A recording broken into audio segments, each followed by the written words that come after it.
Alors bonjour à tous. Aujourd'hui nous allons faire le récit de la vie de Sainte Sabine ou Savine de Troyes. Sainte Savine était sœur de Saint Savinien, mais Savin, leur père, l'avait eue d'une seconde épouse. Comme elle pleurait l'absence de son frère, un ange vint l'avertir en songe, bien qu'elle fût encore païenne, que si elle voulait chercher son frère, elle le trouverait, jouissant des plus grands honneurs. Alors, prenant pour elle Maximignole, sa sœur de lait, et quittant les idoles, son père, et la maison paternelle, elle entreprit un voyage bien long à la vérité, mais que le ciel avait ordonné. Elle vint d'abord à Rome, fut recueillie par une femme pieuse nommée Justine, qui l'instruisit dans la religion chrétienne et la présenta au pape Saint Eusèbe pour être baptisée. En même temps, elle voua sa virginité au Christ. Elle demeura environ 5 ans dans la ville éternelle. Elle y guérit 2 malades perclus des jambes.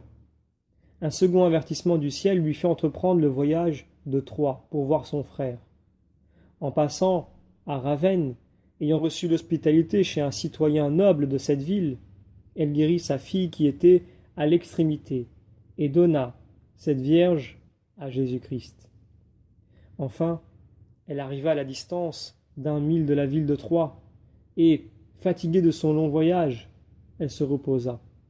Ayant vu passer un homme du pays nommé Lucerius, elle lui demanda où elle pourrait trouver Savinien, son frère, absent depuis si longtemps.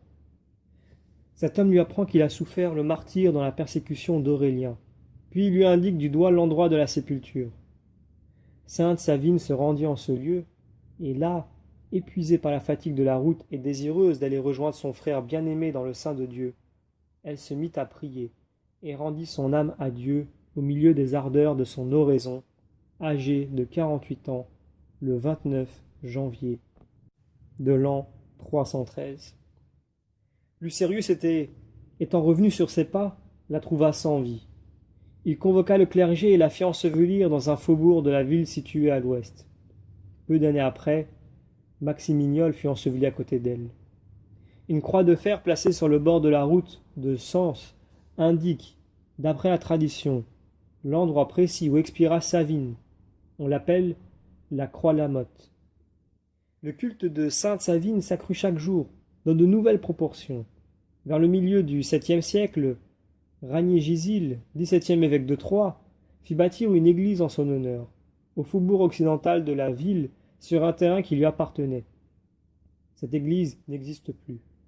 Celle qu'on admire aujourd'hui appartient à la dernière époque des constructions ogivales. Elle voulut même reposer, après sa mort, à l'ombre de la protection de Savine. Et nous y voit encore son tombeau, auprès du pilier de la chaire.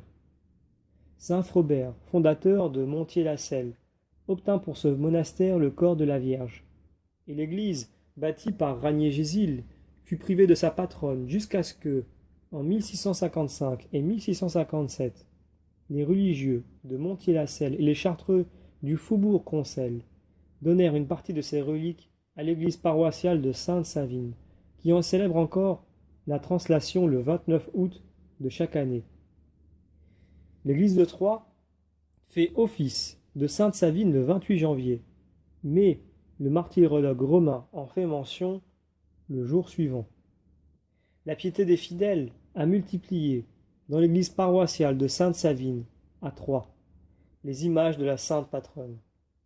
Tantôt sur un médaillon, autrefois ornement de clés de voûte, aujourd'hui fixé à la muraille du côté droit de l'autel de la Sainte Vierge, on voit la sainte debout, au milieu d'une gloire, et tenant l'enfant Jésus sur ses bras.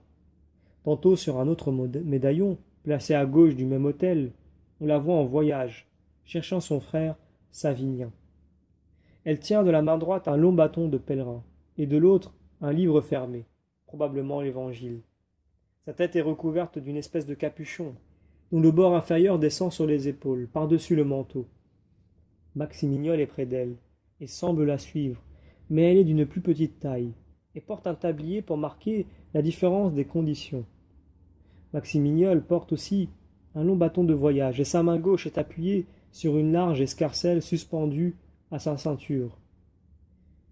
L'église cathédrale aussi a voulu conserver aux générations à venir la mémoire de la sœur de saint Savinien.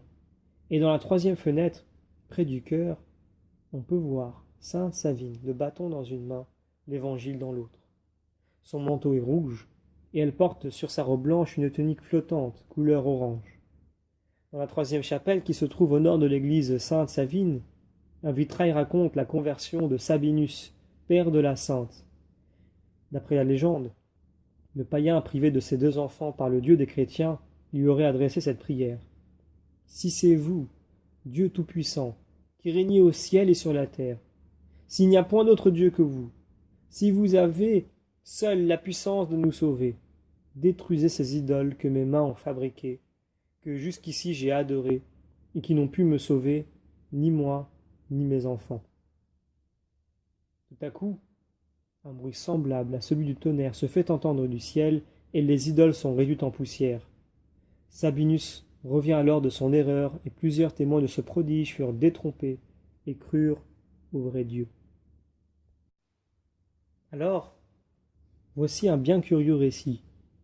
On voit là une femme qui pleure l'absence de son frère et qui veut le retrouver absolument. Et en même temps, on se rend compte que dans cette situation, Dieu, d'une certaine façon, en profite pour amener cette femme, pourtant païenne, dans la foi. Alors, il faut du courage pour se lancer comme elle dans un périple pareil, surtout à cette époque et durant la persécution que vivaient les chrétiens dans ces lieux-là. Alors il faut se dire que quelquefois dans notre vie, et même assez souvent, Dieu peut saisir une occasion qui peut nous paraître défavorable pour qu'en réalité nous nous rapprochions de lui. Mais ce moment-là peut être le début seulement du tunnel, et il faut donc le traverser pour en obtenir un plus grand bien. Dans notre époque où on attend souvent que tout tombe tout cuit dans notre plateau, eh bien en fait, on se rend compte que finalement, les choses ne sont pas pareilles avec Dieu. Dieu ne viendra pas, comme ça, devant nous, se présenter et faire en sorte que finalement, notre foi ne soit plus une foi puisque nous le voyons directement et que finalement, il ôte tout désir en nous de le rencontrer ou de le chercher ou de le méditer davantage. Eh bien, dans notre vie de tous les jours, il arrive des situations où on se rend compte que les choses peuvent être défavorables, voire même catastrophiques dans certains cas. On peut être assailli par les épreuves, par les soucis, par divers problèmes qui peuvent être d'ordre matériel ou spirituel. Alors, dans ces situations, il faut se poser la question suivante. Qu'est-ce que Dieu attend de moi dans cette situation? Alors ici, nous avons une sainte qui était païenne et qui a été amenée vers la foi. Mais c'est quelque chose qui peut nous arriver quand nous avons la foi déjà pour nous consolider, nous conforter, nous faire grandir, purifier cet or que nous sommes, pour prendre une analogie, ce diamant brut que Dieu veut polir. Et il ne peut être poli que dans la confrontation, dans l'épreuve, dans l'adversité. Évidemment, Dieu donne des grâces, et même si on peut dire que tout est grâce, même les problèmes, même l'adversité, mais Dieu donne ce qui est bon pour nous. Et à des moments, Dieu manifeste sa grâce assez clairement, et quelquefois, même le plus souvent, c'est l'absence, c'est le questionnement, c'est les problèmes. Et là, bien souvent, on oublie Dieu. Autant qu'on peut l'oublier quand il donne des grâces.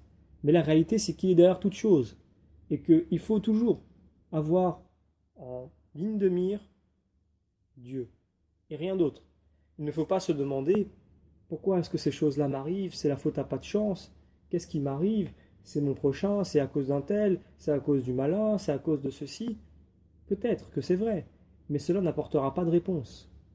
La réalité, c'est que Dieu peut utiliser n'importe quelle occasion de notre vie, même celle dont on soupçonne le moins sa présence, ou en tout cas, entre guillemets, son origine, et il peut vouloir, à travers cette épreuve-là, nous tirer véritablement un bien, bien meilleur que la situation dans laquelle nous étions auparavant.